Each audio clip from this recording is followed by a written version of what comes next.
it's not just that we have money, we have the mechanisms with which to make more money, but those mechanisms always deal with men solving problems. And those problems, the bigger the problem we solve, the more money we can make on a regular basis. So having those mechanisms of solving large problems, that to me is what success is. Give me like 2 qualities that makes a successful guy, and you can't say confidence because we just talked about confidence. So I was mentioning this in the break room, not giving a fuck. Don't give a fuck. Don't give a fuck about no one's opinion, because at the end of the day, you can only validate your own opinion because this is your own life. If someone tells you, oh, you're not able to do this, fuck them. Do it anyways. Perseverance. Yes. Red, what's a quality of a successful man? So I don't know if we're talking in terms of like financial success. However you want to define it, because they left it wide open. Yeah. Because how I see success, like overall, and something that's going to like be in your life for long term and not just short term, it would be like, I don't know how to explain this, but some kind of a happiness stability. Like knowing that even if you fall on your ass and you lose all that investments and money and all that stuff, that you still have your ground. Because you can build an empire. You can have everything that you've ever aspired to have. You could have more than that. And you could be the most depressed person in the room. And that's what I think is really important for men to like kind of wrap their head around. Like, it's way more important to be happy and to be wholesome than to be financially off just because everyone says you should be. Armani. There's like a multitude of ways to define success. Personally, it just depends on the goal. Honestly, I feel as if it's like selective. It depends on what you define success as. Like, what do you think men should define success as? In general, overall happiness, finding the right person, building an empire. That's what I think success is. And it doesn't matter what level that's in. Rather you want to be on a farm, by yourself or with a partner, raising some cows. If that's your success story, that's your success story. There are bums who think they're successful. It's really a state of mind and a frame of mind. Or if you want to be a millionaire, as long as you work towards that and there's like an end goal, that's what success is to me. It depends on the goal. We can't just, define it in one way. Yeah. I would say what makes a man successful is discipline and like knowledge, like being smart, about the way they move and, like just not, for example, like my fucking ex that like, just like didn't like, I'm not here to judge or anything, but like, just like... Oh, we are. Go ahead. Please do. We judge here. Okay, bet. Put a 1 in the chat if you're ready to judge. Are you ready to judge? You are ready to judge your ass off. Like, Put a 1 in the chat. Just like not like making me feel like fucking just like, yeah, you can't fucking go out, blah, blah, blah, blah, works at a weed dispensary. I'm not, whatever. That's not success? Working at a weed dispensary? No, okay. That's a cool thing, like that's, it's his passion. But like, I feel like there's no like, I don't know, just, I feel like, yeah, fuck it. Product placement. Jesse, what one quality?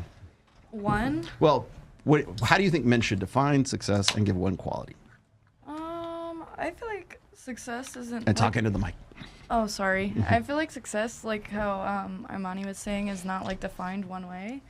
I think you become successful by not being afraid to fail and then having the perseverance to like continue working towards whatever success looks like to you, even though you might go through hiccups, Right. Because you only learn by doing it wrong. That's how you figure out what works and what doesn't. It's just trying and trying again, and then one day it just clicks, Exactly. Same recipe. Alice. Yeah, I mean, everybody is different, and, everybody thinks that their Into success the is... mic. Oh, sorry. Their success looks different, but I think the most important thing is to basically have some sort of idea about yourself. I feel like a lot of men are just going through the life. They have no idea what they're doing. They're like, oh, I want this, and I want this, and I want this, but at the same time, they're not making anything to make those things happen. Yeah. So I think that just basically having an idea about yourself and what you want in life and how you want your life to look like. How about this? There is a man who has money and a man who has the mechanisms with which to get money. If we had to start over, he could write books. I could create another program. Probably will. He can sell the shit out of stuff. It's not just that we have money, we have the mechanisms with which to make more money, but those mechanisms always deal with men solving problems. And those problems, the bigger the problem we solve, the more money we can make on a regular basis. So having those mechanisms of solving large problems, that to me is what success is. Being born with $50 million, you're doing good. I'm not saying you're not doing good, but that's not success in the same way. What you have just described, and I haven't brought this up in a long time, what you just described is the attraction qualities of men who have creative intelligence. And what that means is this, and they've done these experiments like adjusting for like the physical attractiveness of the guy. They have like said, okay, do you find this man more attractive or this man more attractive? And usually it's a guy who has come into money and because of family or whatever, this is his character and his background, right? That has come into money and he's a good looking guy. He doesn't have much talent, but his parents, he's already wealthy. And is he more attractive than the guy who has a natural talent and made his money using his natural talent? And that was the first set of questions. Okay, the next set of questions was very similar to that. Is both of these people have come from a disadvantage. One of them won the lottery, and the other one had a lot of money, lost all that money, and then regenerated that money again. And in every single instance, and every time they sort of like rejiggered this whole experiment, it's the guy who has creative intelligence who is able to rebuild the village and rebuild the house after the tornado sweeps through there and breaks through the village, and he comes back and he says, you know what, fuck it, we're going to try it again. We're going to build an even bigger one this time because that's just how things are. That's how I'm discontent. Here's how I'm going to creatively deal with my discontent rather than destructively. Creatively and learn from your mistakes. And another thing in the company we built, one of the things we did is we looked at the mistakes of the companies around us. For instance, there were several companies that were in our arena that did not pay their employees on time. So that was the first thing we did in our company. No one ever complains about not getting paid on time.